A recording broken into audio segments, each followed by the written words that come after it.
What up, everybody? I am your host, JP, and this is my co-host, Josh. Hey, everyone. And welcome to the Horrorfest, Mm-hmm. the FilmBros Horrorfest. Yes.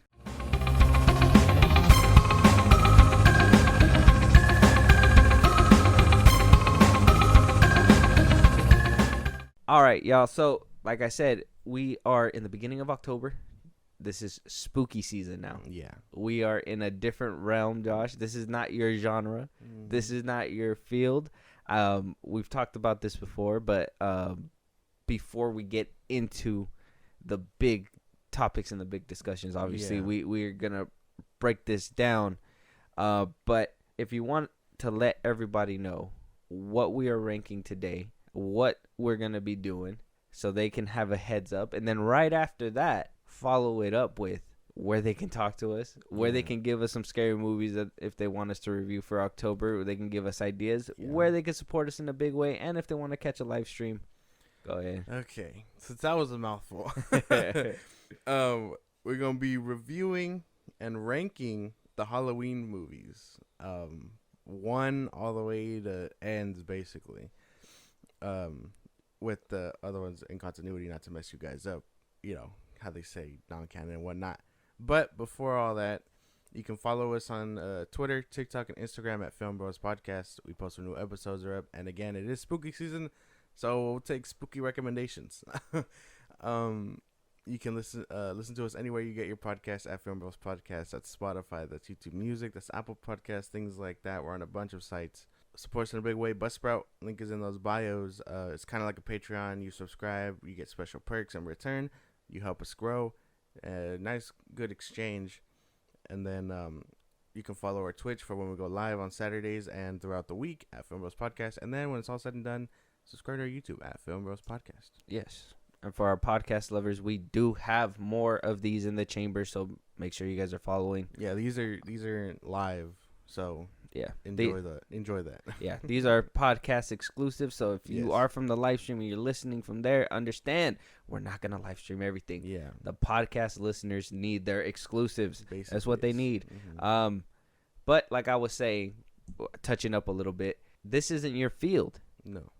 The spooky season's not your field. No, it's not. What is the costume you got for this year? I got Mario. Yeah, you got Mario. Not Mario. Even a horror icon. You got Mario. I got Mario. I'm gonna put a little blood on him and be like, "Oh, I'm a hurt." Spooky Mario. This is the first episode of our Horror Fest, so I kind of wanted to ask you before we jump into these Halloween rankings and I start breaking all this down. How does the spooky season make you feel? How did it feel watching these horror movies? Obviously, we still got more lined up for the rest of the month. We got more. I'm putting you on a few of them just to make sure that you dip in properly into the horror genre. Yeah. How does it make you feel? And then what kind of approach are you bringing as somebody who is not interested in or not really a big fan of the genre like I am? Like what are you looking for in these movies, and what do you expect? Well, as a whole, I mean, I like October. It's a nice season. It's honestly fall. Pumpkins. Is it fall, right? Because fall. I like when it starts getting colder. Obviously, like leaves that change. Pumpkin spice. Like who doesn't like that? As far as white girl, you don't like pumpkin spice, bro? Like that. That's a good. I like the cakes. I don't do the drinks. Really? Yeah. Man, I like Starbucks drinks. Yeah. Okay. Actually, the one I had from Dutch Bros was pretty good. You have those like pumpkin spice like rolls, the ones with like it's like pumpkin spice all around and then it's like white cream in the middle. Yeah, it's really good. That's crazy. But yeah, no, there are a lot of crazy stuff with pumpkin spice. Hey, yo, pause. But I really like the season. It's just before Christmas and Thanksgiving, so it really sets the tone for the back end of the year, I guess. As far as the horror genre, I'm not. It's not to say I'm not like scared or nothing like that. It's just a lot of it is too predictable. Like I told you, I watched The Nun and I couldn't take that movie seriously because it didn't take us seriously, the audience. Yeah. Like if you can really scare me, that's when it's like, okay, I'm invested because you gave me that fear I'm looking for. You know what I mean? You're in a different tier. Yes. Okay. And it's as far as the Halloween franchise, it was a nice little thing to start off with. I feel like this is like the beginner stages of everything else because like they pioneered everything like you were telling me, and it's kind of like just a good way to ease into it all, because I mean, after this one we go extreme, I guess.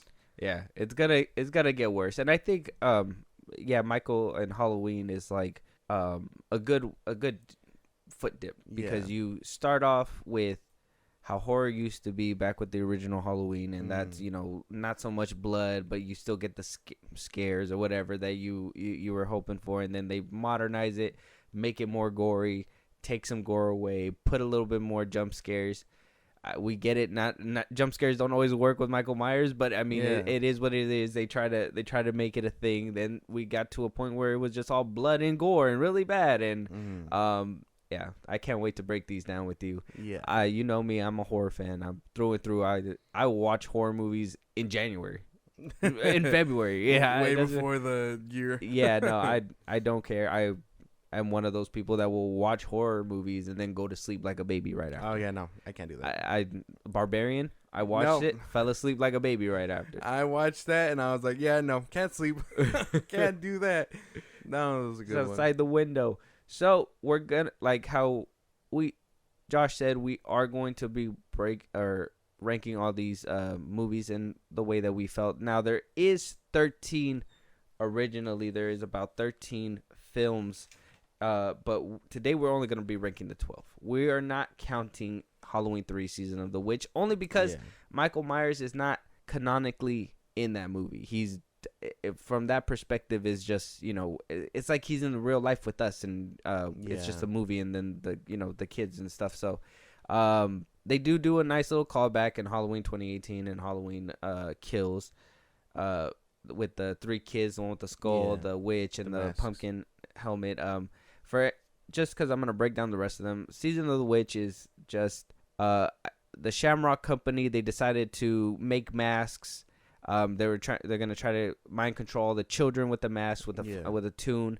By the end of it, we are left at an uncertain point. We don't know if the bomb's detonated, because I think there was a failsafe that if it doesn't work, the heads of the kids explode. The masks basically explode. It was left kind of vague, kind of like a few of these times when like Loomis dies at the end of these movies. Left kind of vague, so it kind of, I guess they kind of used it in 2018 and Kills as kind of like a gag. It wasn't really, it wasn't connected. It was just more like a little nod to the fact that Season of the Witch happened. So we are not going to be worrying about that movie. Halloween 3, it's not, I know it's going towards the anthology series. I know a lot of people, some people think it's a cult classic. We're not doing that today. Yeah. Also, we are going to be ranking all the director's cuts of these movies. So we have Halloween. I know we have director's cuts for or the producer cut for Halloween, The Curse of Michael Myers, the Rob Zombie Halloween movies, and as well as Halloween Kills and Halloween Ends. Now, I understand your guys' gripes with some of these producer's cuts, director's cuts, most notably in the 2007 Rob Zombie movie. We are just ranking it by the movie. Everything that happened in there, it is what it is, not what it is, but we are going to do our best to just be how do you say, separate the art from the artist. Very transparent about what's going on, because a lot of these things do have extreme cases. So the producer's cut, I mean, there's some trigger warning for when we get there. What do you call it? But it's just for the movie itself. It's not for those scenes. So, but I believe, and we believe here at the Film Bros podcast, the director's cuts are usually the original vision. Yes. Before the studio comes in and touches it. So we are going to be doing this based on that. But moving on in there, we're going to go ahead and give you guys the Rotten Tomato scores, because I think it's going to give you a laugh 100%, Josh. Okay. 100% before we start jumping straight into these things. So Halloween 1978, the original Halloween movie, got a 96% on the critic score and an 89% on the audience score. Sound fair? Yes. Sounds fair. Halloween 2, 1981, got a 33% rotten on Rotten Tomatoes and an audience score of 63%. Does that fit the range? Critics probably, because I think horror movies always do bad in critics. I don't know why the first one did really good. Yeah, what the fuck? Yeah, it's crazy. They were like, this one's actually a gem. Yeah, so that one could be debated. Yeah. I think that one not too crazy. Yeah. Halloween 4, The Return of Michael Myers, 1988. That one has a 39% Rotten score and a 53% audience score. Fair. That's not. Yeah, that's pretty. I feel that's kind of decent. I feel like that one could be debated as well. Maybe a little bit higher, Halloween 5, The Revenge of Michael Myers, 1989, 11% Rotten on the critics and a 36% on the audience score. God damn. Yeah, they really hated that. They really hated this movie. This movie was really panned. And also I know, like, behind the scenes on this one, there was very, like, it was around the time, like, the AMPTP was cracking down on, like, nudity and stuff like that, so they had to cut a lot of stuff, and they had to, like, do a lot of editing to this movie. They tried to pump it out a year later and still had to do all this, like, extra lengthy stuff because of the fact that, like, they were cracking down on those things at the time. Damn. So that could probably play a role. I can't really say that it's too far off the money, but it will be debated. Yeah. Halloween, The Curse of Michael Myers, 1995, got an 8% Rotten on Rotten Tomatoes from the critics and a 37% audience score. That one makes sense. Spilled bucket. That one makes sense. I will like to note that this is not the producer's cut that they're ranking, but I mean, that one will be a debate in itself. If you guys want us to compare producers' cuts and regular theatrical cuts, let us know. I'm sure Josh would like to do one of Justice League and Zack Snyder's Justice League. Moving on, that was scary in itself for you. I seen the deer in headlight look. I don't watch that movie, man. Then we got it's my own horror movie. Then we got the reboot, right? The reboot treatment, and they decided that 4, 5, and 6 did not matter, and then they jumped to H2O. Bring some people back. Halloween H2O, 1998. That one has a 55% Rotten from the critics. Yeah. And a 49% Spilt Bucket audience score. Makes sense. That one I feel like it could be 50-50. Yeah. For sure. More or less, yeah. Halloween Resurrection 2002. Busta Rhymes. 10% Rotten score from the critics and a 25% audience score. I think that one does make sense too. Yeah. Yeah. Okay. Yeah. I mean, maybe debated. A little bit debatable. I think there was. Well, it's higher than the worst one. I don't know. We'll discuss. Halloween 2007. That's Rob Zombie's. It has a 28% on the critics and a 59% on the audience score.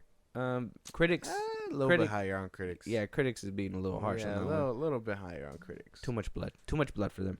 Halloween 2, 2009. That one has a 23% Rotten score and a 44% audience score.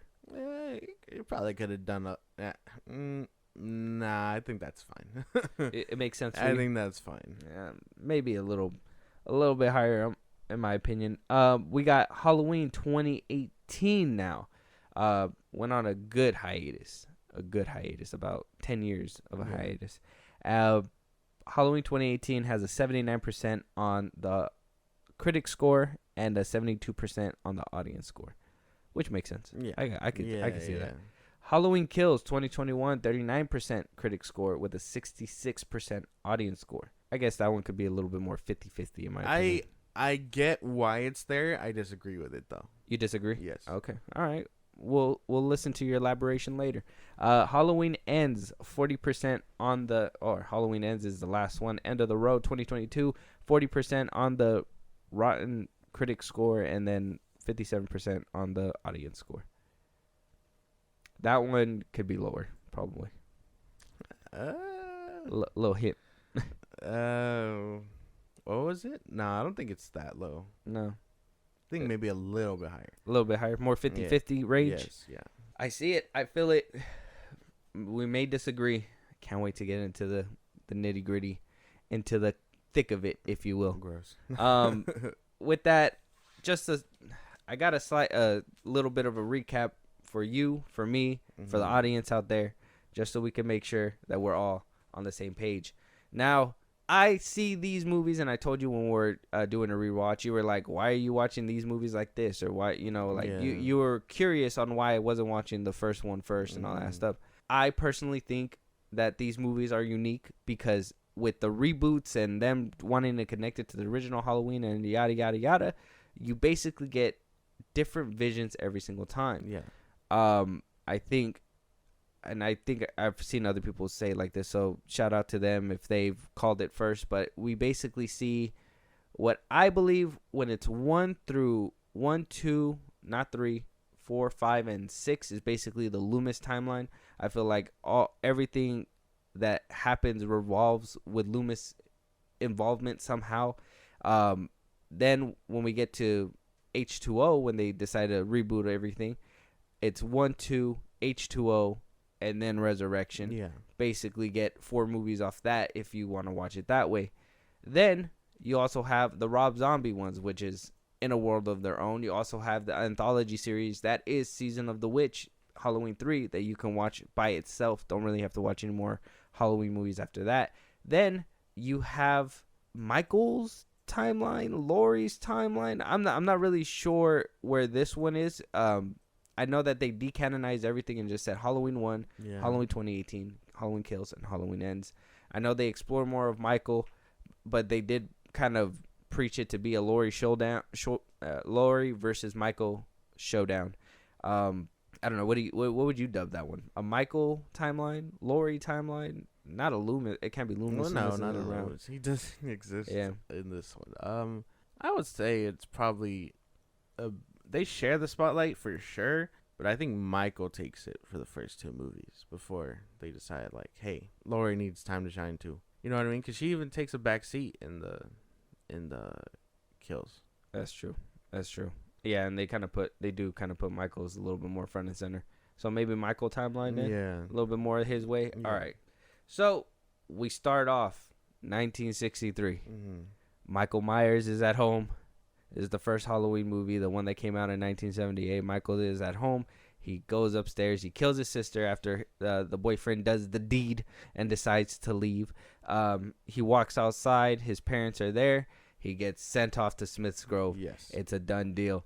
1978 rolls around. A few years later, he winds up escaping and wreaking havoc on Haddonfield. He goes all the way back. He steals, if you notice, he steals a mechanic's uniform. That's how he gets his jumpsuit. Makes it all the way to Haddonfield. Does a little bit of stalking of Laurie. Kind of, and this is the weird one because this is the one where they don't say that she's his sister. Yeah.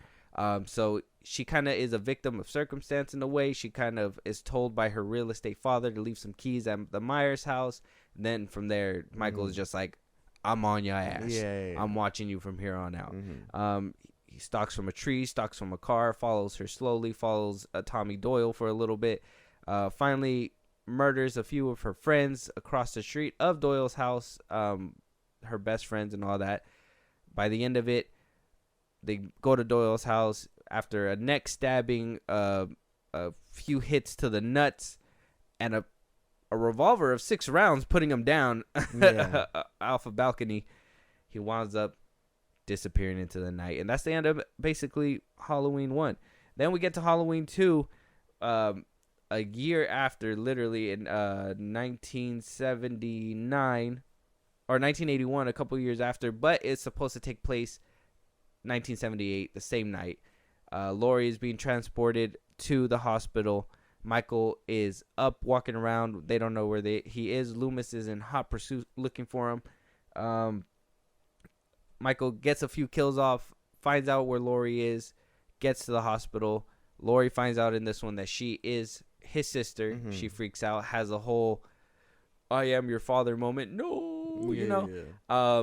Loomis gets to the hospital, helps track him down. By the end of it, we don't know. Laurie's riding off into the sunset in an ambulance, and Michael and Loomis seemingly get exploded. We think. Michael's dead. Yeah. Right. Mm-hmm. So we think. Yeah. So, Halloween 4 rolls around. We see a comatose Michael being transported, and then he winds up waking up after he hears that his niece is alive, Jamie Lloyd. Yeah. After making an escape out of a van, smashing dude's head into the side of the van and killing the girl. He makes his way back to Haddonfield and does it all over again. Loomis is in hot pursuit. He kills a mechanic, gets his jumpsuit, blows up the gas station, stops the electricity, does the little things. He gets to Haddonfield. He confirms his suspicions that Jamie Lloyd is his niece, because he runs into her at a mask shop or a pharmacy. Yes. And then he's just like, I feel a connection. Let me go check this out real quick. Goes into the house, creeps in, finds the box full of mementos. Turns out Laurie Strode is Jamie Lloyd's mother. He's on the hunt for her. Kills a bunch of people. By the end of it, Michael, again, is riddled by so many bullets, a fire breath shotgun. Yep. And he is seemingly dead. But then we move to Halloween 5, the return of Michael Myers. That comes out a year after Halloween 4 came out, which was in 1989. Halloween 5, Michael seemingly survives the blast, and then he is washed down a river where he is taken in by a hermit crab. And a hermit crab, it makes it sound bad, but a hermit. He nurses him back to health for about a year, and then he wakes up and kills the hermit that nursed him back to health. Michael is just an asshole. Yeah. Like the ambulance people too. He was just being kept alive by these people, and he's just rude. Yeah. He's like, thanks for doing your job. Oh, medical bill? I don't think so. So then he goes on the hunt, looking for Jamie again. But then we find Jamie. She is mute and in a hospital. She's being attended to. Loomis is aware that she has a connection with Michael, because by the end of the fourth one, we've seen that in a way she's slipping into that madness because she killed her mother. Loomis is trying to lure Michael with Jamie in a very rude way. I don't know why they made him go in this dark path. It was crazy. It's fucking insane. They decided to up the kills a lot more. We seen some sweet kills in 5, but at the same time they took a few kills away from us. Some goofy cops that deserved to die a long time ago, but they were in the movie the rest of the time. Random ass fucking side effect ass cops. Yeah, it was weird. It's so dumb. It was so weird. Michael gets his kill on. By the end of all that, how does he die in 5? Does he die? No, he is captured. By the end of everything, Michael is captured by Loomis. He is put in a cage. But then somebody helps him escape. A man in black that has been in the shadows the whole movie. Yeah. What the fuck? He winds up getting saved, and that's basically the end of 5. We see Michael being dragged off. But then we get to number 6, the producer's cut. We wound up seeing that Michael and Jamie wound up getting picked up at the same time. She was basically kidnapped, and sometime in those years before we hit 1995, she is impregnated and has a child in 1995. Like I said, we don't know who the pappy is, but it's heavily implied in the producer's cut who the pappy is, and it's not very good. So Jamie is helped out to escape. She winds up escaping. Michael is in hot pursuit behind her. She gets to a radio station, leaves a bus station, leaves the baby at a bus station, goes and has Michael flee her again. Gets stopped at a barn. Michael does not kill her in the producer's cut in the barn in that most brutal way possible, but kind of just chokes her out. She leaves a message for Loomis through the radio. Tommy Doyle picks it up as well. Tommy Doyle. Yeah, Tommy Doyle. Paul Rudd. Then we see that Michael is basically heading home. Jamie Lloyd is finished off by the man in black in the hospital later on in the movie. Michael is on the hunt, but we don't know why he's on the hunt. He's for the baby. I'm not really sure in this one why he's on the hunt, but he goes on a murder spree. Nonetheless, we get a few sweet kills with an axe, maybe a few off-screen bludgeoning, a little girl dancing in some rain blood at one point. Michael stopped by some ruins, and then this movie is very funny. Michael stopped by some ruins by the end of it. Oh, can't forget that Karen chick being surrounded and jumping out of a window. And then Michael stopped by some ruins by the end of the movie. Loomis goes to check up on him, and he seemingly was able to break free from the rooms and switched out. And Loomis is now part of Thorn. It was a very messing ending. Halloween 6, everybody. The theatrical cut's not better. I think he gets stabbed. Michael gets stabbed by a bunch of syringes, gets bludgeoned by Paul Rudd, a steel like metal pipe, until all the green ooze comes out. And then Loomis is left standing there, and then he's screaming in horror like if Michael just got up or something and killed him. Oh. It goes to black. So it's kind of the same ending, how Loomis kind of screams at the end of this one. But this one we actually know why he screams, and the other one we don't. Like, no. Yeah. But if you didn't like that timeline, well, I'm here to tell you we're going to wipe that shit all off. It's all gone. H2O rolls around. We are now not 4, 5, and 6 is no longer canon. It's just 1, 2. Lori off screen decided to fake her death, hide her identity, knowing that Michael was still out there, or feeling that Michael was still out there, because there was no body found, but they just assumed he just combusted into ashes. Loomis wasn't around for that one, but she is now in H2O. Laurie Strode is now the head mistress of the college that she is working at. She has a son with a fucked up hairdo. I don't know why they did that. Michael wound up breaking into the therapist's home, finding out that that is exactly the case. He's like, aha, my suspicions. I knew this bitch was walking around. Damn. And decided to go hunting after that. After a few kills, we get to the very end where Laurie Strode chops off his head. And Michael is dead now. Yeah. Until we get to Resurrection and find out that Michael had somehow switched bodies with another person, crushed his windpipe so he wouldn't scream, and then Laurie just decided to cut his head off. So in Resurrection, we see that Laurie decided to go the mentally insane route to have a little bit more of a leverage than being in jail, and decided to just wait, and Michael finally showed up. She had a trap set up for him, ready to go. He tricked her by pretending that it was somebody else. She goes to check out the mask, and what do you know? He got the upper hand now and stabs her in the back, and now Laurie Strode is now dead. She is now dead. And then we cut to a few kids.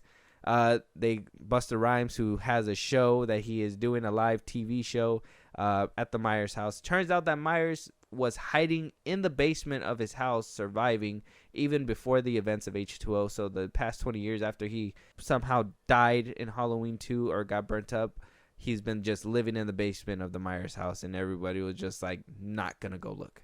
Everybody just said, hey, no, this house isn't selling. We don't know why. We're not looking. I wouldn't go to that spooky ass house either. I mean, to kind of jump the gun, in Halloween Ends, they destroyed the Myers house. Why didn't they just do that a long time ago? I would have just destroyed the Myers house a long time ago. If it was just like not being sold, it's just property, destroy it, build a new. Michael haunts a new house. He kind of did that in the 5th one when they made a bigger house for him anyways. Damn. Yeah. So he gets his kill on. Busta Rhymes whoops his ass. He gets tangled up in some... He's going to stumble across that line. Yeah. He gets roasted by a bunch of electricity. He is met at the coroner, and he just wakes up. He's all burnt up. He's all burnt up. Yeah, he's all burnt up. He wakes up. They're like, oh, you got a famous one. And she's like, who? And they're like, Michael Myers. And she's like, no fucking way. Opens the bag. His eyes open. A real callback to like a Friday the 13th movie or something like that. Yeah, Friday the 13th. Yeah. If you wanted to know how that leads up in the next movie, we don't. You don't. We don't. Because after that one, Michael goes on a long hiatus. And, you know, after a few hiccups and false startups and the passing of Mustafa Akkad, it was up to Malik Akkad to figure it out, Mustafa's son. So he decided to give the Weinstein Company and Rob Zombie a chance, and we got 07 and 09. So we got the first Halloween, which was a reimagining, quote unquote, from Rob Zombie. He decided to show us Michael's struggle coming up, decided to make the family more hillbilly. Michael goes a little bit crazy, kills a bunch of animals. A lot of blood, a lot of sex, lots of boobs. We decided to scrap that in the middle of the movie. Got that one intense scene, and then we decided to go into a remake of the original Halloween as soon as Michael winds up escaping from the mental asylum after a few worser kills than the original Halloween movie. I don't want to say it was completely the same because he completely murdered these people naked, I might add. Yeah. Laurie still has that final struggle. But in this one, it doesn't seem like Michael wants to kill Lori. It seems like he wants to protect her because that was the baby that, he knew. So different take on this one for sure. By the end of it, Lori blows his brains out anyways. So we thought in 2009, Michael miraculously is still alive after being transported in a bus. He is awoken by an accident, being smashed into a very, very bad car accident that smashed into a cow. That was very graphic to see. Yeah. Michael arises, and after that goes into hiding for the next 3 years. Basically, a hermit himself, walks around, gets that little connection with Lori still, and then winds up finding her and goes on that killing spree. Tries to get Lori back because they've been having visions. It looked like they were trying to go down that Jamie Lloyd route again. And then after that, it just Michael kills Loomis in this timeline. Yeah. He says die, and then he dies. Spits his own words. There was a white horse. This movie was just everywhere. Yeah. By the end of it, we don't know what happened. We assume that Lori meets her family in the afterlife, and then happily ever after. Yeah. If you want to know what happens, we don't, because we get another reboot. Yeah. After another 10-year hiatus, about a 10-year hiatus, we get Halloween 2018, where they say everything before that is non-canon. Even Halloween 2, the only one that we're focusing on is Halloween 1978. And by that one, we know that Lori and Loomis shot Michael outside of the porch. He fell, and then he goes stalking into the night. He never went to the hospital. Lori never went to the hospital. Nobody ever went to the hospital that night. Maybe she just went home without seeing a therapist, because in Halloween 2018, we see these two podcasters go and see Michael. Michael's unresponsive. Lori is ramboed up. She did not get therapy for that first night in Halloween at all. As like Sarah Connor ass. Yeah, she had everything rigged up the wazoo. She knew that Michael was gonna be coming. Turns out that Loomis is not in this timeline so much. He's, I think after 1978, he just kind of went into the background, and his new protege wound up taking over. His obsession really got the better of him. He wound up letting Michael loose, actually taking Michael all the way to Lori just so he can get his face stomped in anyways. We get some really badass bunker one-shot killing scenes on top of that. Some really good kill scenes from Michael. Lori holds it down, and by the end of it, he's bunkered down in the basement. Building's on fire. Michael is now dead. So we think. So in Halloween Kills in 2021, Michael, it takes place kind of like what Halloween 2 did with Halloween. It takes place straight after the events of Halloween 2018. We find out that after the events of 1978, Michael was stalking. Wound up getting caught up by Loomis. Loomis tried to put a bullet in his brain, but was saved by a police officer who thought that was wrong to do. L for him. Basically. We had him.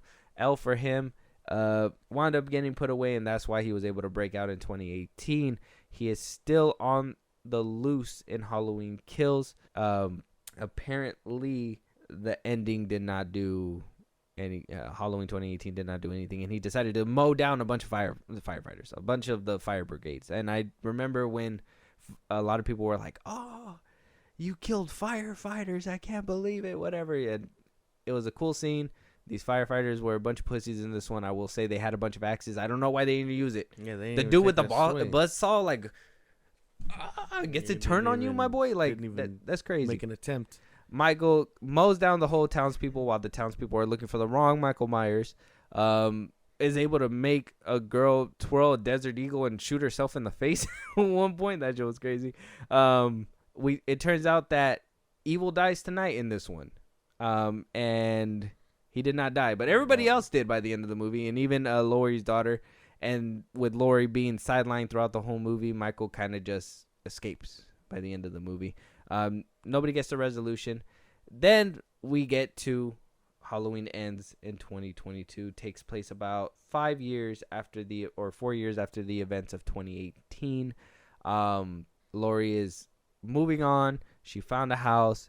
But if you think the story is about Laurie and Michael, it's not. It's actually about Corey. We see Corey dealing with the events of Halloween 2018. He is still kind of rattled up. He is bullied by this child that he's supposed to be babysitting, so he decides to slam a door in his face, and he falls a few stories down to the ground.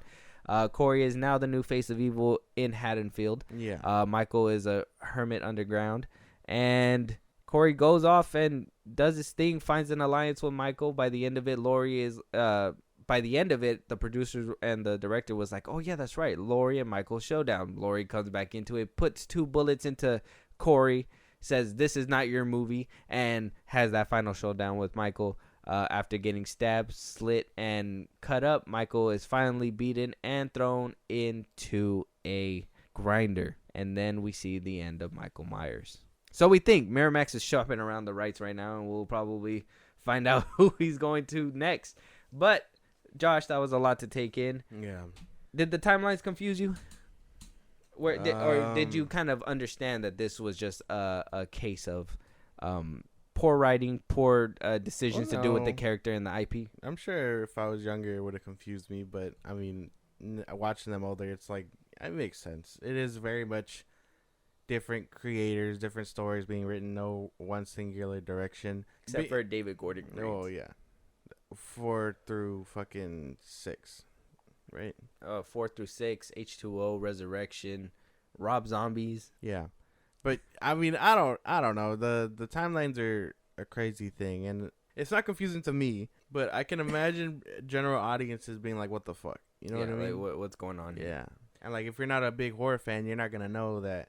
I guess if you're not in the know, you're not going to know that this is no longer canon to this or whatever. Exactly that. I mean, they kind of... The good thing about Blumhouse and Universal when they got the rights in 2018 or in 2017 or 16 to make the 2018, 2021, and the 2022 one, they knew that they were going to go with a singular vision, and that was David Gordon Green's.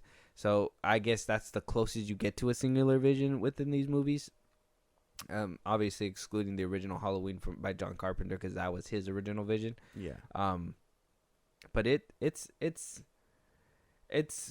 a lesson of what not to do in Hollywood. Basically. You know, like you should know that you should have everything together. You should know that if you're going to move to this story and this story, that you should have X, Y, and Z buckled down and know that your creators are going to want to have a little backstory. Like you're not going to put a Man in Black in the movie and be like, well, I don't know why we put him in there. The just came out of nowhere. Yeah, he was nowhere in the 4th one, but he was all over the 5th one. You were like, what the fuck? Why is this man wearing cowboy boots? It's true. But to kind of break the ice before we jump into this ranking, I know you guys are waiting. I know I mumbled a lot. I kind of want to hear Josh's takes. I was holding a lot of these questions, but what is your favorite Michael Myers? Who was your favorite Michael Myers? Was it Halloween hockey pads? Was it which one did you look at and you were like, this is the one that makes me scared? This is the one that he would fucking hurt me. Oh man. Honestly, the one from the newer movies. Well, the one from the newer movies, and I guess Rob Zombie's movies. Mm-hmm. They were honestly the more scary versions throughout 4, 5, and 6, and then even in H2O and Resurrection. I was like, this Michael doesn't look scary. The homie looks goofy. Like, and then half the time his mask was weird looking, and I know you've tried to tell me before, and I'm like, that's annoying. Like, yeah. Like, that's so gross. Like, can you imagine if Ghostface had a mask every other movie, a new mask every other movie? Well, they do that. They have to tweak it to modernize it. It was just more. They didn't know how to recreate the original for some reason, because Rob Zombie was able to do it like super easy and just like barely an inconvenience. Yeah, and then they did it again in Halloween 2018. So it's like 4, 5, and 6. They were just like, oh, how do we do it? Like close enough, but no, not my favorite ones. I think if I had to choose a real look though, like I think Kills has the best look. I just like that burnt look Michaels has. Like his mask is kind of the face and fading, everything. like dirty mask, and I just really enjoyed that look the best. I think. Okay, I gotta say Rob Zombie's take for sure. I think his was like the scariest one. The mask and everything. I do like the burntness, but I do like the decay of the mask sitting underneath the floorboards for years. That I thought that look was actually really cool.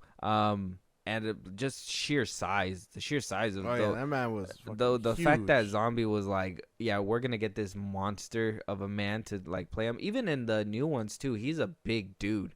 I think they got a real tall dude in that one. I don't even think the original Michael in the 1978 one was that big. No, I don't think so. He just grew. Yeah, he was just evil. Made him bulletproof. Made him tall. Like he's like, I eat these for breakfast. Yeah. He's worse than John Wick. Basically. Just don't be his family member.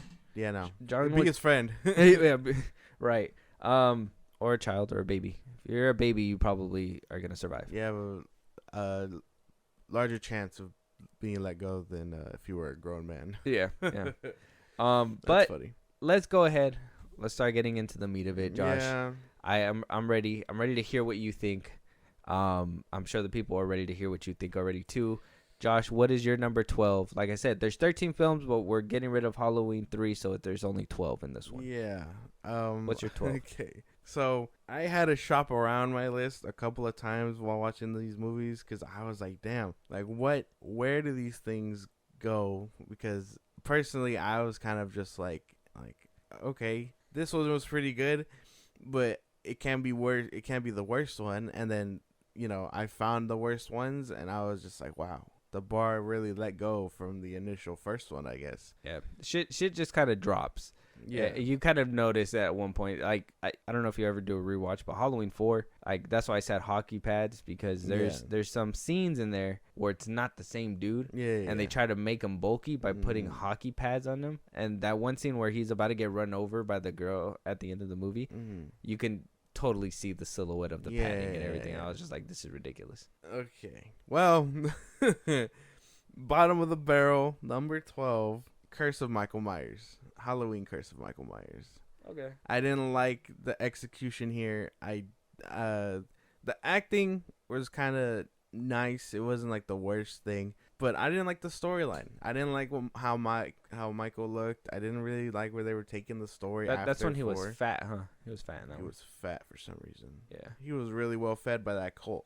And just the idea that I know you were telling me off screen that there was supposed to be cult involvement or whatever. Yeah. But there was no cult like throughout the movies. Just at the end. It's just like, well, where the fuck did all this come from? Oh, he's the descendant of Thorn or whatever the fuck. You're like, no, that makes no sense. Like there was no seeded, like if it was planted and then, forgotten about and then they brought it back up, I could have been like, okay, maybe a little leeway. But no, it just came out of nowhere like, oh no, he's the devil's agent or whatever the fuck. I really didn't like this one. It really took the bad taste in my mouth. And it's crazy because, I mean, I really enjoyed 4 or kind of enjoyed 5. But this one just didn't sit right with me after watching. I was like, this sucks. Okay. That one doesn't hurt my feelings because I feel like I have a nostalgia attachment to that one. Only because of Rudd. I really like Paul Rudd. I really like Rudd in this one. So I would say that it's high. It's kind of a little bit higher for me, but that's only because of nostalgia factor. But I can kind of agree with you with some of the story points and everything. And even watching the producer's cut, you can even tell like it's still a mess of a movie. Like the director was trying to figure out how to piece it together after letting it fall so hard. Yes. So he did what he could. I think the producer's cut does a little bit better, even though we do get that little reveal. But at the end of it, I don't think it should be bottom. But I'll give it to you. I don't think it should be bottom, but I'll give it to you. And I'll tell you which one should be bottom. Let me tell you right now. It's Halloween 5. That's number 12 for me. Number 12 is Halloween 5 because, look, the goofy soundtrack for the cops. What the fuck? The fact house is all clear. Like, why? Nowhere, goofy ass and it was cops. like circus music. Like, why would they? And then Rachel dying, that was just a big no for me. I was like, why would you guys have done that? And then they made Tina the head person. And out of nowhere. That threw me off too. I was like, she had no, she was just thrown in. This is a new character. Why would you make her the head? Why wouldn't you kill Tina and leave Rachel alive? It was just, that was a big fumble. To me, that was like, because I could say right now, 4 kind of teed up something that I felt was promising. And 5 just said, psych, bitch. Like, you're not doing that. Just Some might missed the say, dunk. it's the Last Jedi to the Force Awakens. You know, so Mm. it's kind of like somebody was just like, no, we're not doing that. That was stupid, and decided to do something even stupider. So dumb. I think I get what you're saying, but here's the thing, right? Right. For my list to work at least, I kind of had to take liberties and be like, well, did I like some things more than others? And it's like, well, obviously, yeah, and our tastes are gonna be different depending. And it's like, sure, this movie may not be the worst one, but because I like something in, maybe 4 or whatever a little bit better, that one's just gonna have to take the L. You know what I mean? And that's a lot of where my mind was. But if it was straight garbage, like Curse, then okay. But then again, now you have the dilemma of, oh, is that one really the worst when you hate this one just as much? You can't fight for last place. It's last place. Yeah, and that's why I will say there's a few of them that are interchangeable in the last place category that I could genuinely say, all right, for any universal purpose. I think when it gets to the meat of it, is probably like 6 and up. That's when things are gonna really like start heating up. But I think 5 and 6 being at the bottom is totally acceptable. Yeah. I feel like those two were the ones that kind of went off the rails a little bit more. So I could say there's some acceptance. They just took it in an odd direction when 4 was like setting up, honestly, something with a lot of potential. Right. Like if they go back and decide, hey, like let's see where this goes, I'd totally be down for that. You know what I mean? Yeah. Oh, well. Pick up where 4 left off, not 5 and 6. No? Okay. Because I was going to say, if you're going to say 4, then you're going to have 4. To pick. They're going to have to retcon some shit. Just start from 4, like, right at the end, and then have them pursue her being, like, the next stage of evil. Another viewing experience. They're going to be like, we're not canonizing anything besides 1, 2, 4, and then whatever else. It'd just be. Yeah. It'd be a convoluted mess. That'd be an interesting General audiences are going to fucking freak. But yeah. So, what's your number 11? Number 11. Halloween Resurrection. Oh, bottom. Here's the thing, right? Because again, I didn't really like this one. But I can tell you, I found a lot more joy in it than Curse. For me, a lot of that shit was just the comedy aspects. I know you're like, well, what the fuck? You thought some of the scenes in that movie were funny?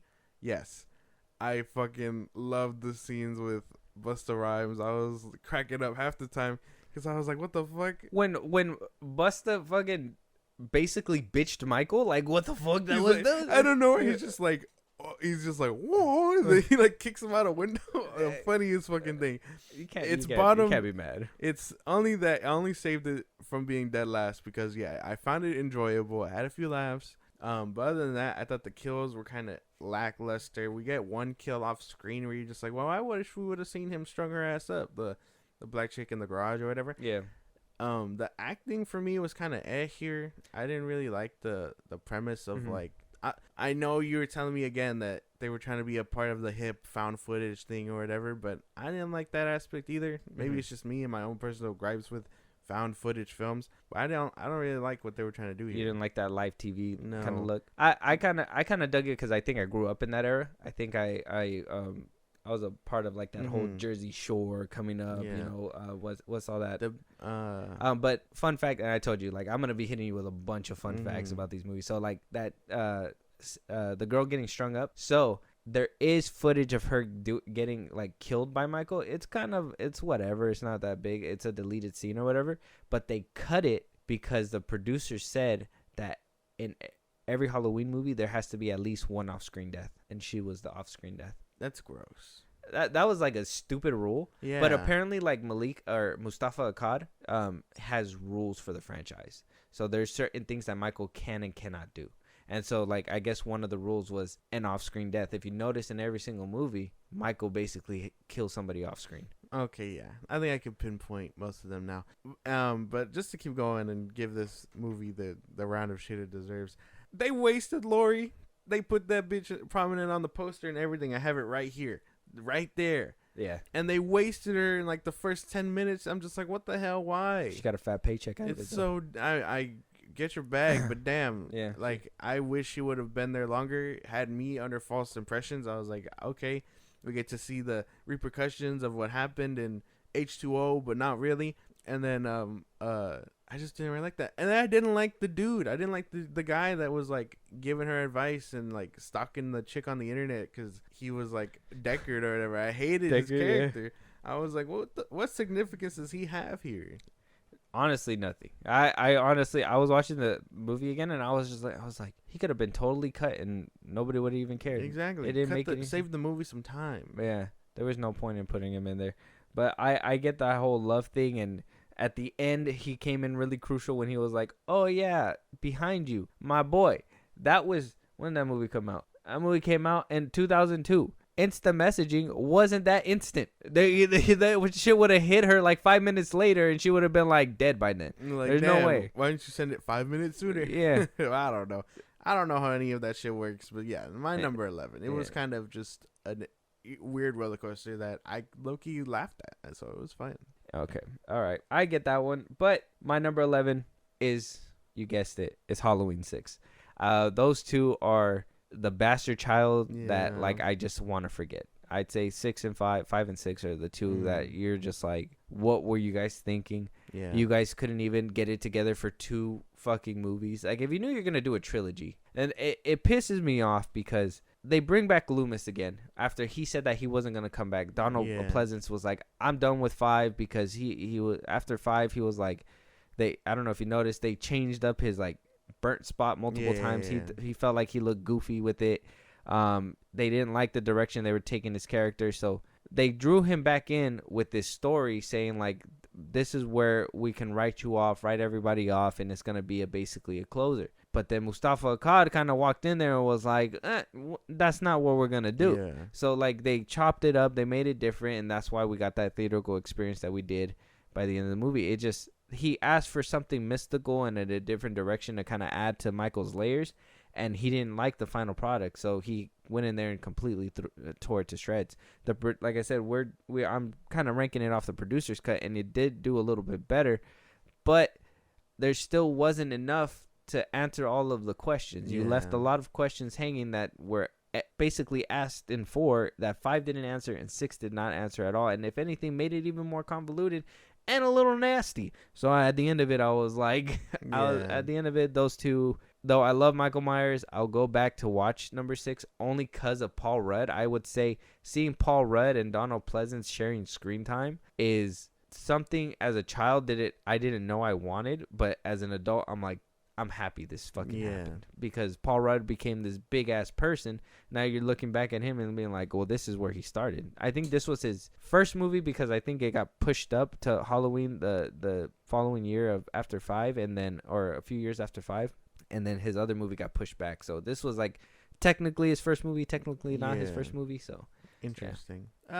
That makes sense. I don't know. I think that's just bottom of the barrel stuff. Yeah, it's really a fight of like, did you enjoy this one a little bit more? Yeah.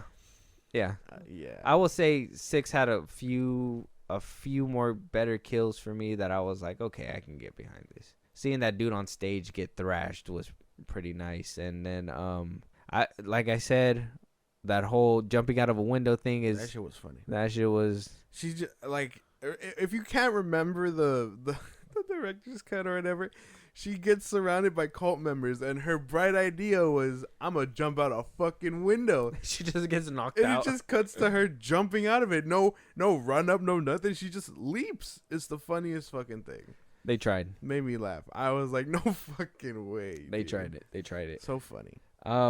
But yeah, Halloween 6 definitely better than 5, but I will rewatch them for the sake of rewatching them, but I would not be like, oh, pop on number 6. Gross. Halloween 6, please. The Curse of Michael Myers. That's a good way to get thrown out the watch party. Damn, the whole party. But what's your number 10 then? Number 10. Here's the thing. You already put Resurrection as 11. I did, but all these 3 can be interchangeable. Okay. Number 5. Halloween 5? It was Halloween 5. So you got some enjoyment out of the little clown circus thing, huh? You don't like that? The little beep beep? No, not them. I hated them. Hated the cops. But I think this one had decent kills. For the most part, the acting was fine. I think the little girl that plays Jamie is like a really good actress for her age at the time, I guess. Yeah. Like, she kills it in this one and in 4. But I think my biggest gripe is just that it ends up this low because it has nothing to do with what happened in part 4. Kind of. No, I don't think so. it connects. I think it kind of derails and it kind of throws away what was going on By the end of it, yeah. But like they played on it pretty well, I think. I think they played on the whole connection thing. I think they kind of strained the connection thing a little too far, where it was to the point where she can have visions and she can see where he's going. Yeah, Loomis in here was also very dumb. I think after was it 2 where they take him down the route of like him being fucking insane and obsessive. Like sure, I understand, but like I hate it. I hate that decision for his character. Like I hate that he turned into this thing of like, Michael, he needs to be stopped. You have no idea. Like he was the crown at this point, you need to be in Smith's Grove, my man. like you're obsessing over this guy, and like it's for me it kind of just throws me out of it. And then it's that one where like he uses her as bait, right? Yeah, he uses her as bait, and I'm like, what the fuck? Multiple times. That's so fucked up. She's just a child, man.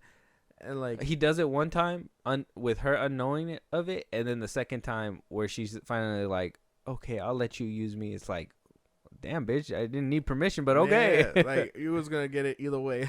But and then I guess the real end of it is the sympathy aspect of it, somewhere toward the end, where Michael is like, you get to the attic and all he ever wanted was his family, and you're like, damn, that's kind of sad. And then she tries to play on it, and then you know, I can understand it because they did it a few times throughout these movies where, you know, they try to give sympathy to Michael. I think this one was probably the worst offender because you're just like, damn, Michael really fell for it. What a fool. What a fucking idiot, bro. Who would love your big ass? Like, you murdered like 40 plus people, my man. You doing Dahmer numbers out here. Like, you need a bullet in the domski, bro. No way. Michael was an idiot in this one. And the whole, I get him driving a car, but him driving a car to kill people, that's just not his style. Why would you have him knowing how to drive throws me off entirely. Yeah, that's one thing too. And I know like Rob Zombie said something about it too, but yeah, he still made him drive in his movie too.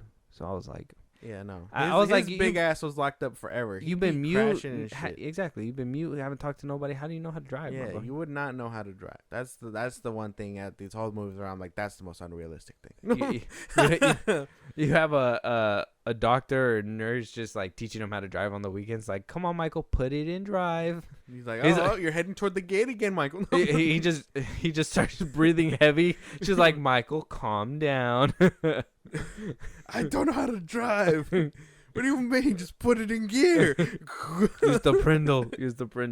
But yeah, number 10. I give that one. I could give that one to you. Like I said, I feel like the last 3 could be interchangeable. That's why it's a weird thing because at that point you're like, eek, this one kind of sucked less than the one that just sucked. So, well, you're probably not gonna like me, but at this point, so number 10, my number 10, it has to go to H2O. 20 years later. That's so low. Yeah. That's so low. But I'm going to tell you why. First of all, the fucking mask, man. Like, the mask. Okay, yeah. Like, it's a wrap. Like, the mask itself, just unserious. You son of a bitch, I'm in. Unserious of, like, everything. I have a picture. You have a picture of the Michael mask? I have a picture of the Michael mask. Let me see the mask. They zoom in on him at one point. Yeah. And when he's in the window. It's CGI, and it's like his face is just so defined for no reason. Yeah, like fuck. Let me see if I can find it. Oh man, I know I took a picture of it. Where are you? Where is it? You screenshotted this? No, I was showing it to the group chat that I'm in, and homie was just, he looks so goofy. Where is it? Come on. You gotta find it. Come on. I'm looking. Speedy Gonzalez. It's so defined. He's just like, what the fuck? Yeah. I'm gonna die now. You're about to get stabbed. It's so bad. bad. That whole movie is just, first of all, the lack of kills in that movie is just ridiculous. I I like Joseph Gordon-Levitt in the beginning. I like seeing him in like that little nod to him in the beginning. But still, his death was off screen. Like that could have been a cool kill, but we didn't see that happen. Yeah. We saw the old lady die, but all she did was get thrown through a window, and these idiot cops couldn't hear her or the glass breaking. They were just like, and then they saw Michael come toward him and was like, "Hey, you dumb kid, stop pulling pranks," and then they die. They don't do anything like at all. They just and like, what was their significance? Why were they there? Why were they acting goofy like that? Like, were there people watching this in theaters? I was like, haha, like there's no way. Wait, H2O? Oh, not H2O. Oh, that was in 5. Oh, my fault. No, I'm still on that. Yeah, I'm no. still hating on those cops. I get those cops too. Yeah, no. You're talking about LL Cool J. Yeah. I'm talking about H2O, and no, I'm talking about the old lady in the beginning with Joseph Gordon-Levitt when she's like calling lawyer, for help. The therapist. The therapist, same thing. Or whatever. Whoever was keeping her confidential. I can't remember this movie for shit. It's so bad. Or not bad, but they didn't even like go into it. I think it was like a therapist or something. I'm assuming it was a therapist. He was able to find the notes regardless, and then we must have been tracking her down. I think the most atrocious thing, and I found out why it was always off. But in the beginning, when like they're showing you like the 20 years later, the newspapers and stuff, and you kind of hear Loomis talk, but it's not his voice. Yes, because he obviously had passed away before. Yeah. They used a voice actor. They didn't even use like old file or anything. They just used a voice actor, and they were like, that's close enough. And they put it in the movie. You're like, sounds like Loomis. Yeah, that's if you close your eyes, that's Loomis right there. Yeah. And so that happened. Like I said, the kills were lackluster. I think a total of like 4 or 5 people died in this movie, including Michael, if you want to include him, or it would be 6. LL Cool J got shot in the shoulder, did not die. He was put in there to be cool. I'm not really sure. To promote his next album? Yeah, I wasn't really sure why he was in there, because by the end of it, he really didn't have anything to do with anything. Yeah. It wasn't like a hero or nothing. And he didn't even die. Like, he wasn't even killed by Michael. Like, oh, you stupid, you left the gate open. No, he got shot by the other dude, and that dude died. Like, how dare you shoot the black guy? Michael's like, I'm inclusive. If I kill him, I look racist. The jumping on tables so silently was crazy. I thought that was insane too. I was like, his big ass, there's no way. The coming off a ceiling that with one arm, legs up in the air probably. My boy was doing the whole ballerina move up there. Nobody noticed. He was just planking in reverse. Yeah, nobody noticed it. They just walked past him. And yeah, the kills were kind of just lacking in this one too. And then I thought that the girl and the little girl that were in the bathroom were gonna get killed, and that was gonna be a sick kill. I was gonna be like, oh, they have the balls. They had the balls to do this in the early 2000s. No, they didn't. No, they didn't. Unfortunately, no. So H2O has to be number 10 on my list. I know it was like this big hyped up event where like, oh, Laurie's back and blah blah blah, and it just didn't. It didn't work out the way they wanted to. I don't feel. I don't know. I still think it's a little low considering the rest of the movies. The rest of the lists. Yeah. I feel like I have a better argument for for those ones. H2O, I can't really argue. There's not really much substance in that movie to like really say like this is good. Like if they would have went with the details, if they would have give you a little bit more detail on like Laurie and how she got to the school, like how did you fake your death and just become the fucking dean or the headmistress without identity? Like, oh, I fell off a cliff and now I'm here. Like, no, like that's insane. So that was that to me was that needed some context. That her son's like whole get up with the hair, and I get what he was trying to do. He was like, oh, I didn't want to look like a pretty boy in this movie, so I cut my own hair in my trailer, and this is how it was gonna look. Fuck. Yeah. He literally was like, I don't want to look like a pretty boy because I feel like that's why people are gonna come watch the movie. I'm gonna cut my own hair in the trailer, wear a beanie, and that's why my hair is gonna look like this. So that's what he decided to do. Oh, I'd have been like, you're off the movie then. Holy fuck. Yeah. Why would you? Holy fuck, G. What the fuck? There's no way you're gonna do that for the movie. You're no. gone. But they allowed him to do it, and so that happened, and that's why he looks that way. And there's just no there's nothing really redeemable in this movie besides the fact that Jamie Lee came back and she gives a decent performance in this one. Other than that, everybody else didn't, and it was ridiculous and it sucked. I understand, I just don't agree. No, like you get it, but there's worse. Yeah, I feel like I could make a better argument for the other one. So if you want to tell me your number 9, we'll keep this ball rolling. If you do, you have a rebuttal for this one though? Like I kind of want to know why. I kind of want to know why you think it's should be a little bit higher. Just a tease. Okay. I know if it's higher for you, then we're gonna hear it later. I think just because of what it does, I think after getting 4, 5, and 6, or at least where my head was 4, 5, and 6, you're just like, damn, like this, they really missed the dunk. And then Laurie shows up, and you're like, okay, that's cool. We get to continue, regardless of where it's at. Like I think I prefer the story there over actual things like that were going on beforehand. I was like, damn, I can't wait to see Jamie Lee Curtis again. And then with it standing on its own, I think it's pretty solid.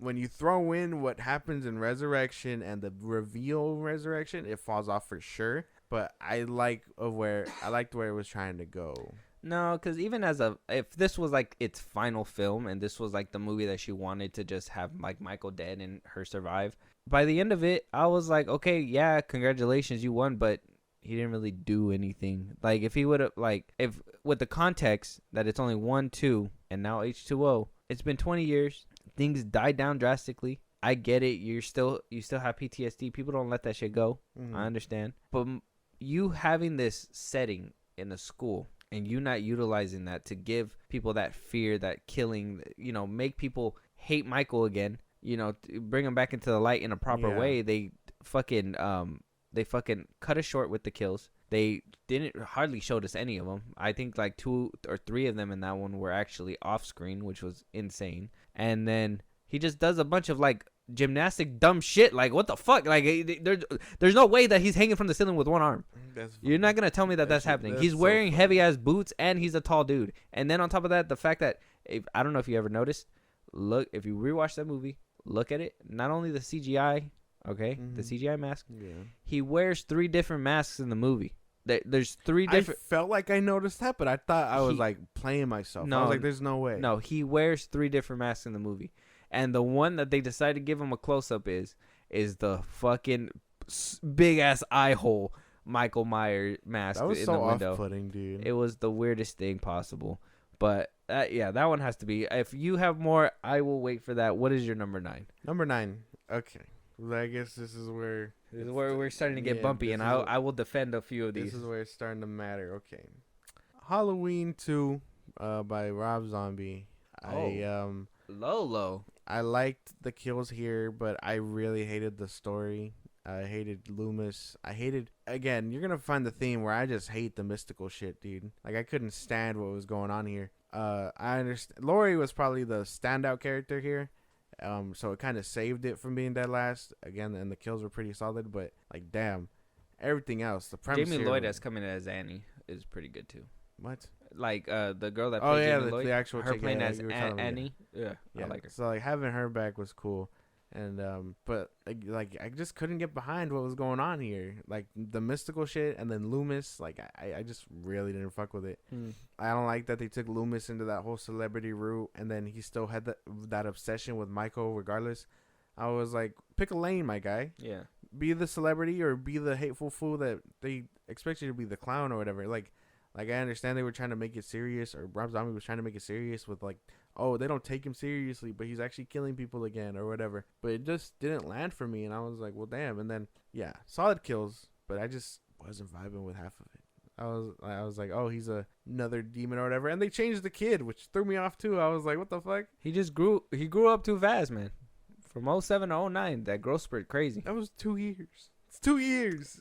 The Stranger Things kids have been kids since they were in the first season. Like, it doesn't make sense. Yeah, well, I don't think he just wanted to, because it was supposed to be, and maybe that's what threw it off too, was the fact that Rob Zombie had that fucking need to want to put his wife in the movie again. So it's like, maybe that's why we're tripped up, because if they used the same kid maybe a few years down the line and done a little deep dive into him and not used the mom, it was the fact that they used the mom, and we know that she only visited him for like 2 years and then killed herself.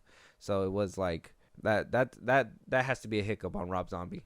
I can acknowledge that, but that's the wife thing. And then they play on that whole connection thing with Michael and Laurie again, and I didn't like it here as much as I did between Annie and Michael in the fourth one or fifth one, whatever.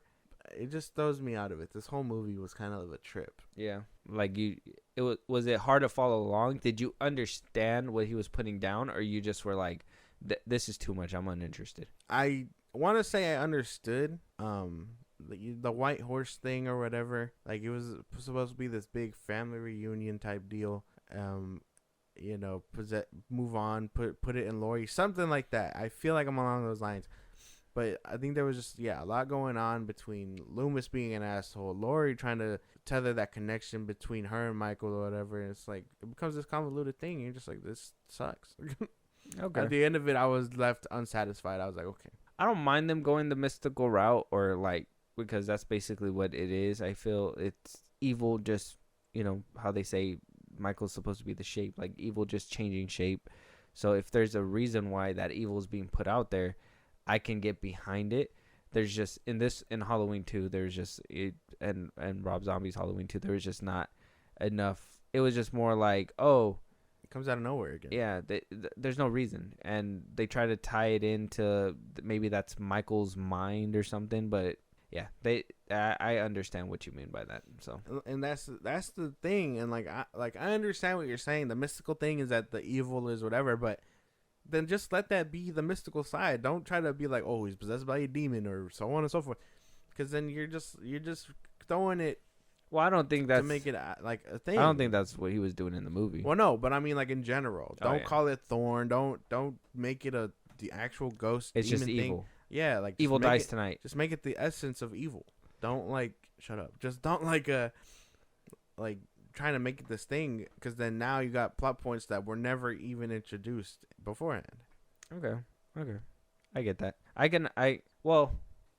They kind of showed it to you, sprinkled it out in the first one a little bit, so they kind of led up to it, but I feel like he got more heavy-handed in the second one with it, because where in the first one it was sprinkled out. I feel like this one it was just like, we're diving deep in this bitch now, and it's like, well, maybe a little too much salt for these guys, man. Just a little too much. That's enough slices. Paul Rudd. My number 9. Mm-hmm. We're on 9, right? Yes. It's Halloween Resurrection. Oh. What? Why is that so high? Busta Rhymes. I know what people say, and I know a lot of people say like they hate this movie, but I genuinely had a fun time with this movie. And there's one scene, it's so funny, and I always clown it. I always clown it every time I see it, but there's it's the scene where they're like watching the screen, and dude, literally this the big jock dude that's standing behind the guy on the computer. Yeah. He turns his head, says words, but then says different words. It's not the same. What? Yeah, it's a complete, they dubbed his voice out or something and put something else in there, and it was the most blatant thing. And now every time I see it, I'm just like, what the fuck is he saying? Yeah. I swear he says fucker or something. I don't know. But I know there's hiccups in this movie. I know there's a bunch of downsides, but I just had fun. Mm-hmm. I had fun with the kills. I had fun. What's that one scene where he basically gets stabbed with the tripod? I thought that was hilarious when he was just yeah. And then seeing Katie Sackhoff in there, that was Bo-Katan. She's in that movie. Mm-hmm. I think that's a plus. I never could understand, and I think this is the movie that made me start realizing mm-hmm. it, was Michael stabbing people and the knife holding them in the door. I'm like, doesn't that knife need to be deeper? And they fucked up in that movie so bad that knife wasn't deep, and he did 3 of them, and in the black dude's body. And I was just like, okay, I'm still having a fun time. I just felt like they were just they didn't give a fuck in this movie, so I was I'm with it for that reason. So the kills were pretty sick. I felt like the story, though I didn't like that Lori left. Yeah. It makes sense if they were trying to move in a different direction. So I was like, okay, well, if they're going to kill her off anyways, she's dead. Let's focus on this group. And I was kind of down with Michael just basically marking his territory and killing people who come up into his home. I don't like him getting punked by Busta Rhymes, but at the end of the day, if somebody's going to do it, it might as well be Busta. Yeah. That's funny. Look at me now, bro. He should have fucking just spit at him, bro. Spitting bars in front of him. Hey, yo, Michael, let me show you how to keep the dice rolling while you're doing your thing over there, man.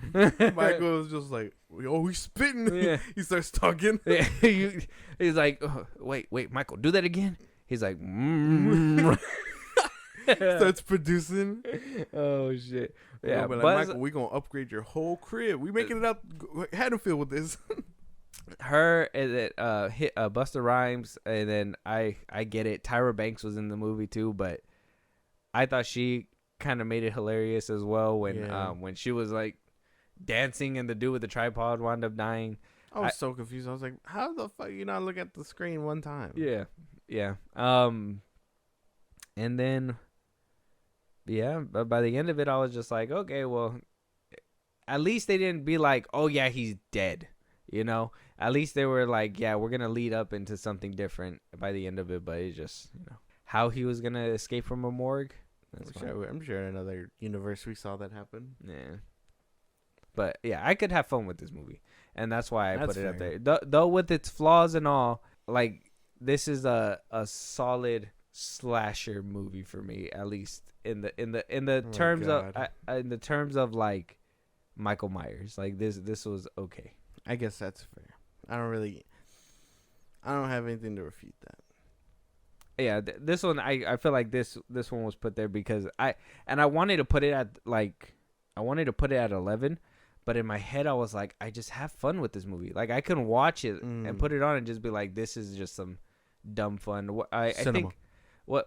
In the what is it? Oh, the scene where in the beginning when the cop like is eating the donut, the security guards or whatever. I'm like, that donut looks fire. Like they made that donut look so good, bro. Like I don't know what to tell you. Oh my god. So there's a lot of good things in this one. Okay, I guess that's fair. I don't have anything to refute because I enjoyed that one too for what it is. Like it's nothing special, but yeah, like it's funny enough to be like, okay, like I could put it on again. The rewatch value for that one is a little bit higher than the rest. And of then those. like it's funny that Busta Rhymes is low key the reason why. You're just like, it's such an oddball thing to see. You're just like, I want to see more of that. Yeah, like first of all, him just knowing karate moves in that movie just like tripped me out. He was like, hey Michael, and then he chucks him out a window. I'm telling you, the funniest fucking sequence. And then he comes in later. He's not dead. He's like, hey Michael, trick or treat, motherfucker. And then. Like he just like breaks in there and like dreads and all. Michael's over there getting electrocuted. He's like, why is he just standing there? And homeboy's like taking his time. It's like trick or treat, motherfucker. Yeah. I'm like, oh my god. When right when he breaks in and tries to hit him with that shovel or whatever, and Michael just throws him into a wall like a piece of meat. I was like, damn, stay down. Like by the end of the movie, I'm just like, by the end of the movie, I was just like, I don't even care if Busta put him in this position. Like he deserves to be set free. Free Busta Rhymes. Yeah. So goddamn. I gotta give it to him for at least that part. But Josh, I know it wasn't up there for you, so that's fine. But it's a fun time for me. What is your number 8? Number 8, Halloween, the OG, the 78, right? 1978. Okay, the very first one. The very first. Oh, okay. Number 8. God damn. I told you when I first watched this that snooze fest. For sure. But all the bad ones were clearly at the bottom. So this one got bumped up by default. And, not to just completely shit on it. Like, I did enjoy the kills. It's a nice little movie. It's just, for me, it felt a little too slow. But the acting here kills. Like again, this one just set the ground foundation. And while I do think it was boring, it was still pretty good. There was better ones that were made after that. Yes. Yeah. And I guess that's fair. It's a product of its time, kind of like A New Hope. Like, we watch A New Hope. It's not the best thing anymore, but it's like it was the best thing then, and it's a part of the story, so you have to watch it. Yeah. I get that. But you still respect it. As long as you didn't put it at the bottom. Yeah, no. That would have been a slap. It would have been, because I told you, I walked out as soon as I watched it, and I was like, this is fucking boring. Like, I found bottom of my list, and then I kept watching, and I found the actual bottom. You're like, damn. I was gonna say too, if you would have put Halloween at 12, I would have been like, damn, the rent is due. And I was just like, but I guess that's fair. I could give that, because there is a few of them that come out later that are pretty good, even though the Rotten Tomato score for a few of these are fucking crazy. Mad But disrespectful. in a way, I get why the classic has a good score and all that stuff, but it's true. It is kind of slow, and though it is a slasher movie, it was a good slasher movie for its time. Nowadays, it could go down a little bit more. Yeah. Halloween 8 or Halloween 8. My number 8 slot is Halloween Part 2, the 1989 one or 1981. Yeah. Halloween 2. The sequel. The sequel to the original. That one for me, I like the kills. They were solid. They did a little bit more blood and gore than what they did in the first one, so that was very like positive for me. It's just this one just didn't have the story. I feel like this one was the boring one out of the first original two. Like even though number 1's boring, I feel like this one's worse. I feel like number 1 I can get behind the little things like Michael breathing heavy, and I could be a little bit more interested. Like, why is he wheezing like that? Why is he wheezing? Somebody check his pulse. Yeah. Little things like that. But Halloween 2, I don't like the fact that Laurie sidelined in this one so much. She's kind of was in the bed the whole time. Like, we'll kind of have a repeat offender happening. Yeah. But that happens throughout the movie, and then she finally gets up and has miraculous aim where she could just shoot 2 shots in the eyeballs. Like, what the fuck? Like, she just used Loomis's revolver and was able to do that. Like that, man. And then and then decides to juke Michael with the air canisters, just and then eventually he blows up. It's not the worst one. It's just, like I said, the kills are very solid. The girl getting dunked into the water, into boiling water until she was gone, and that was pretty. That one was like kind of insane to see as a child, I will say. But everything else was pretty okay. The kills were decent enough, and by the end of it, it just left me not as satisfied as the first one, I'd say. Okay, I guess that's fair. Yeah. I don't agree that it's more boring than the second one. I don't like that Laurie took a back seat here. I don't know what their deal is with putting her in the back seat like that. It's just so funky. I think it's a funky concept. I think it's a way to like flesh out other characters, because Laurie is not really, let's be honest, Laurie's not really that interesting. She's just a babysitter who is just a teenage girl, you know? So I think that's the thing. I don't like, and you brought it up earlier, I don't like the whole obsession thing that Loomis goes through. Like, this was the birth of that. Them running into a kid and him just being like, oh, I'm not sure if that's Michael or not. We're still gonna find him. I was like, bro, like, you just killed somebody. Like, that shit was funny. Yeah. I thought I busted out laughing when I seen that. The way his body just turns into a fucking Y, and then he gets rammed into the ambulance. I was like, they murdered someone, but they get a pass for making me laugh about it. Cause damn. Yeah. That shit was hilarious. Yeah, they couldn't identify him or anything, so that one got to be number 8 for me for sure. That's fair. I guess that's fair. I just don't agree with the whole aspect of it being like low. Oh, okay, yeah.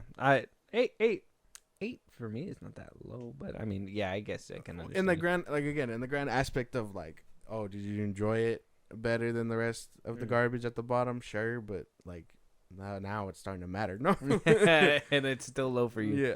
Okay. Yeah. What's your number 7? Here's the thing about number 7. I'm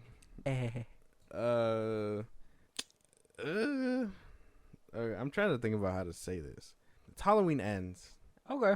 I know if you guys listened to our review about it like a year ago now, I really liked it. I still do. Like, I think it has rewatch value and stuff, but looking back at it now, it really throws you for a loop because of everything after 2018 and Kills really sets the bar. This one just takes a drastic turn. I would say this one and slot 6 can be interchangeable depending on how I feel, just because I am that like torn apart about both of them. But Ends really does something, and I understand the premise. Evil takes shape or whatever, and Corey is supposed to be that new evil, but he came out of nowhere, and I don't know if the crime, the sentence fits the crime, if that makes any sense. Like, I don't think him accidentally killing somebody makes him that validation of evil. You know what I mean? Yeah. And I understand, again, that's the whole premise of, oh, he was a good kid, he had one accident, and then, everyone turned out evil. And I'm like, I would have preferred him just be a loser, be bullied, and then become evil. Cause like, at least then it makes a little bit more sense. Like, he hates the world type shit. Yeah. At least then it would make more sense for Michael to be like, oh, you're kind of like me, and then, move on. Didn't like the aspect of all that. Corey is an interesting concept, and again, I just wish he would have been around at some point before they planted him in the middle. Didn't like that Michael took a hiatus. You're telling me that he tanks a whole town and then takes a hiatus for like what, 5 years? Nobody can find him. Yeah, nobody can find him. 5 years. That was one thing for me too. No one's checked that sewer pipe. Like, come on now. And the fact that, what do you call it, that we see multiple characters come from the first or Halloween 2018 to Halloween Kills till Halloween Ends. Like, you see characters fluctuate and they're all the same ones. Corey could have been in that mix somewhere. He could have been somebody's friend, and they could have been planting that, like, oh, look at Corey over there, he whatever X, Y, and Z. Yeah. Started planting the seeds and Kills, and that's where I kind of feel where they, history repeated, and somebody didn't, like, David Gordon Green only wrote up to maybe like to only have 2018, but then he was told to do Kills and this one, and like, I'll show you my, like, defense for that when we get to that movie. But one thing I wanted to bring up is that you're saying this now, but when this movie came out and we did the review, you were singing a different tune. Yeah. So what is this, because of the larger scheme of things, because you actually watch the other Halloween movies now, the original ones and stuff? Is that why you get this kind of different mindset? Because when I was telling you, you were really like, in the beginning, you were really rocking with Halloween Ends, and you were like, oh yeah, I like the direction that it went. You liked Corey, like you really were rooting for this movie. So, like, what changed? It's a lot of the grand scheme of things, I guess. Yeah, because, like, you paint the picture throughout the whole thing, and again, I understand what it was trying to do. I just don't like the execution. Like, it sounded better on paper type shit. And again, if you were to present him beforehand about being some loser or whatever, or somewhere in Kills or in 2018 he runs into Corey and then he lets him go or whatever because he feels he has potential or something like that, I could have believed that. Yeah. But with no real setup and whatever else, and then worst of all, he dies. It's not like he didn't get the what do you call it, the infinite life glitch like Michael did for some reason. Right. He wasn't evil enough. Yeah, like, he gets stabbed one time and then he's dead. Like what, Michael choose better pupil? I don't know. And then again, it's weird that he didn't get stabbed one time, and Michael kind of finished him off. That's true. He had real beef. He was like, "Oh, you gonna run up in my little squabble and take my mask? Give me that shit." Yeah. Trying to kill my bitch? Yeah. Who snapped his neck, bro. Yeah. And that just leads up to the whole problem of why the fuck they made it a big point at the end of Kills that vendetta was going to keep going.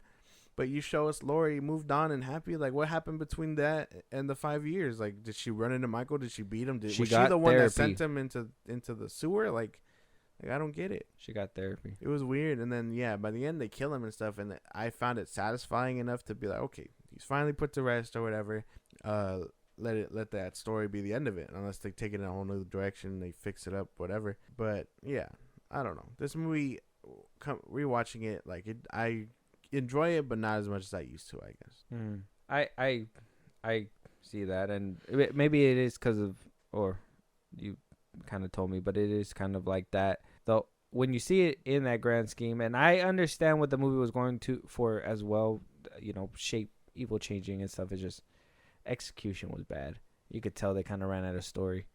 Yeah. Sidelining Laurie in 2 movies is crazy. Like, why just put her, like, I did like that little subplot with the cop though, like her and the cop and the whole flirting thing. But I wish they would have done that while she was like actively looking for Michael or something. Like, make it seem like she's all fine and dandy, but in reality, I'm hunting for this motherfucker still. Yeah, like you're basically telling me for 40 years she was prepping up like Sarah Connor, waiting for the damn Terminator. Misses the shot. to show up, and then she gets stabbed by Michael, talking about, "Oh, I'm gonna get him, or whatever." And then by the end, they show her going for him, regardless of the injury he gave her. And then in this one, she's just like, "Oh, we gotta move on." Like that, the correlation there makes no sense. Yeah, Halloween Ends is a funny one. So I will shred into it when it's my time, because that's more. I think at that point I'll do my best to defend it, but for now that's my. Those are your gripes and all that. What about like what was the aspect that put it up that high then? Because I would say 7's kind of high. Just because I do still like it, I think it still holds up a lot better than the ones in the back end. I can still get behind the kills and the story and things like that. I just personally, I think in the grand scheme of the entire list, it had to fall somewhere. And again, 7 and 6, this one and 6, I think could be interchangeable. I just really like the aspect of them really finally putting the story to an end, I guess. So I think that's why I put it up there kind of high. I mean, it was put to an end multiple times, if you noticed. Yeah, but some did it better than others. Some of them stuck the landing. So my number 7 will have to be Halloween 4. Gotta give it to them. I like Jamie Lloyd. I liked the direction it was going. I enjoyed the kills in this one. The kills were actually fairly solid. What I didn't like is how easy they were. Homeboy reloading the shotgun, missing the shotgun, the cop getting killed on the rocking chair. Like, you were supposed to be on guard. This man snuck up on you. How does Michael big ass sneaking up on people? That's my thing too. And then the fact that he was just able to walk up to the kid that was doing the whole shotgun thing and just get killed. What else? I don't like the redesign of the Myers house. I thought that was pretty stupid. I think that's it. I think that's why it's up there, because there's not a lot to like hate.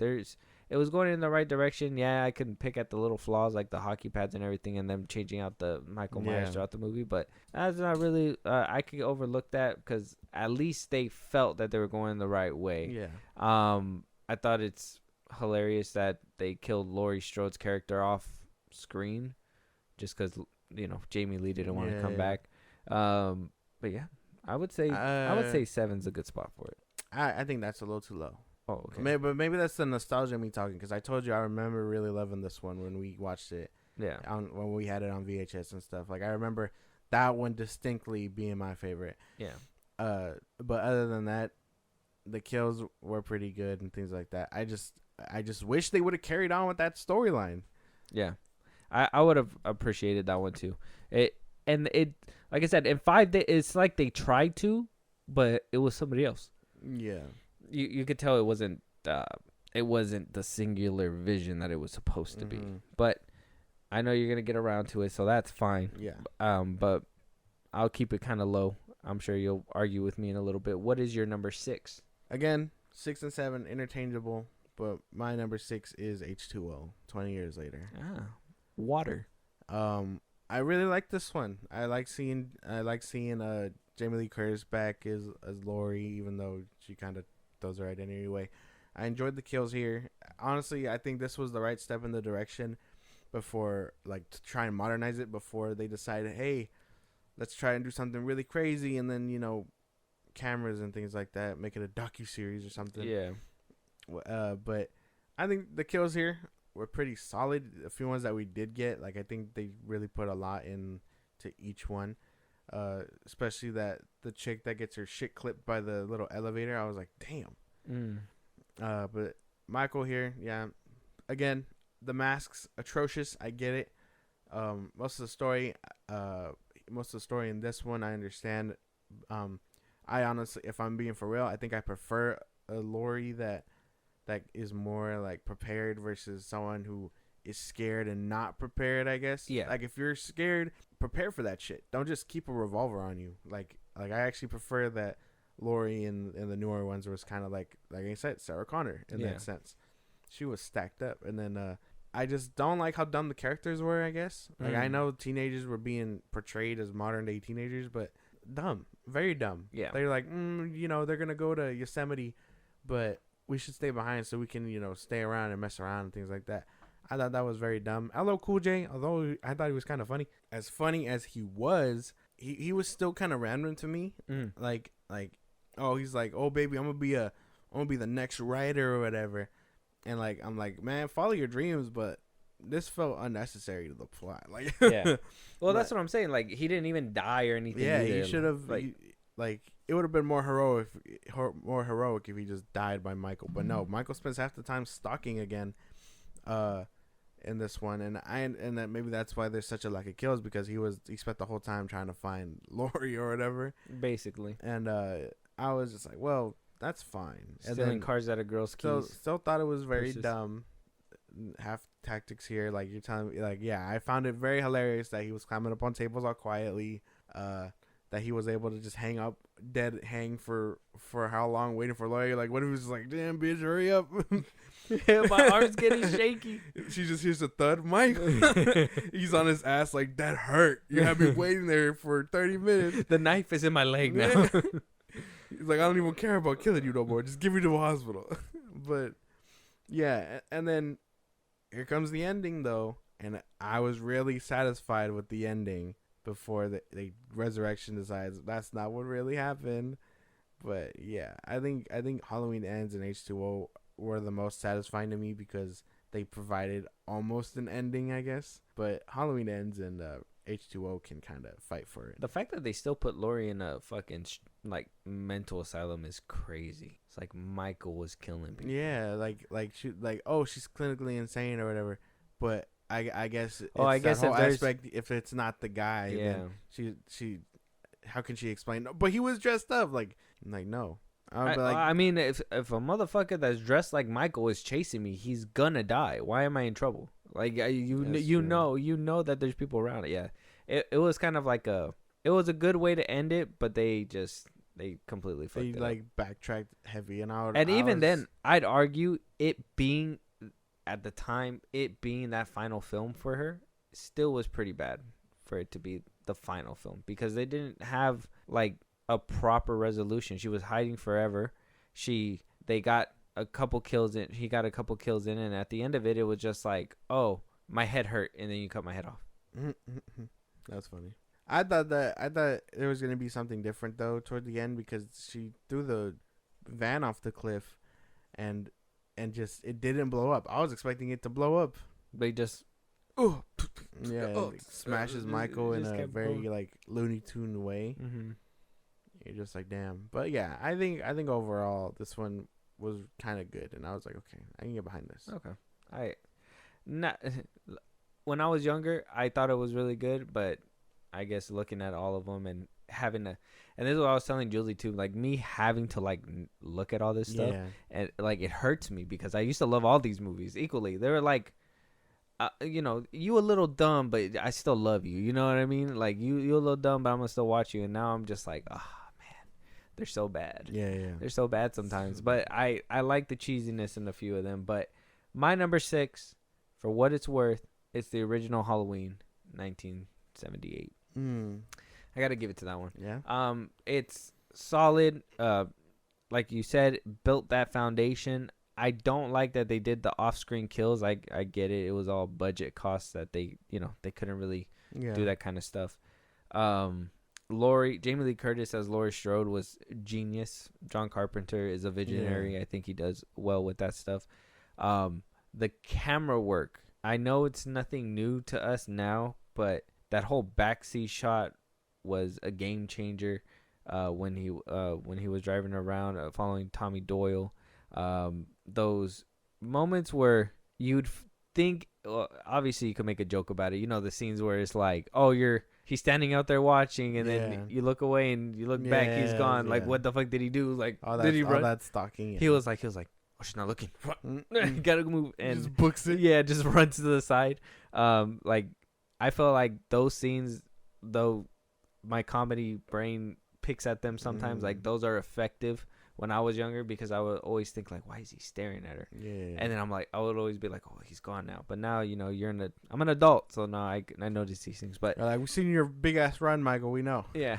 So, teleport at times. So that has to be my number 6. Halloween is a great nostalgia movie, and it's a great foundation, but we have better modern takes, I think. Yeah, that's fair. I think anywhere other than Dead Last is kind of fair, I guess. No. I think if you have Halloween anywhere in your last 4, it's disrespectful. 100%. Maybe. Anything in your last 4. If it's one of the last 4 in your list, then you're at that point you're just like, fuck you, John Carpenter. Unless you like number 2. In my opinion, either or. I always hear some people say that number 2, they prefer number 2 over 1 because of the kills and stuff like that. And even though they don't get that story, that's why other people like number 1, because they get the story and they just miss out on the kills and stuff. So it can teeter, I guess. Right? Okay, I guess that's fair. Yeah. All right. See, I'm inclusive too, Michael. Dumb. So that is our top 6. Okay, Halloween. Bottom 6, basically. These are the worst of the worst Halloween movies. Not worst, the worst. I wouldn't say worst. So, like I said, my number 6 as being the original Halloween. I don't think that's disrespectful because I think we do get better modern takes. Yeah. I think 4 and down has to be kind of disrespectful. If you put any of those classics down there, that's a slap in the face. But with that, we will argue about this even more. We kind of gave you guys a little bit of a tease. Like I said, this Scarefest will go on. We do have more episodes out there for you guys. They will be coming out every Tuesdays and Saturdays, right? We will have a new kind of Halloween theme episodes and still give you guys our thoughts on the topics, the news that come out weekly. Stopping. That will not stop. With that being said, Josh, if you want to let them know one more time where they can support us in a big way and where they can catch our top 5 Halloween movie picks, go ahead and let them know. Follow us on Twitter, TikTok, and Instagram. Follow us there for any news or movies you want us to cover. Again, it is our little horror fest, so recommend a movie. We'll do our best to review it in our whole lineup. Listen to us anywhere you get your podcasts, at FilmBros Podcast. That's Spotify, that's YouTube Music, that's Apple Podcasts, things like that. Support us in a big way. Buzzsprout, link is in those bios of the socials I just gave you. Supporters get special perks like shout outs and things as such. So you help us grow and we recognize you for helping us out. Subscribe to our YouTube at FilmBros Podcast and then follow our Twitch because we go live on Saturdays and throughout the week. You don't want to miss it. Be a part of the conversation. And with that being said, we hope that you join us on our next episode and catch our top 5 Halloween movies. And then be a part of it. Go to our socials and let us know your top 12. Let us know your top 5. Yep. Let us know which one's your worst Halloween movie. And let us know which one was your best one. We're not judging anybody here. Everybody gets a seat at the table. With that being said, we'll talk to you guys on the next one. Talk to you guys later.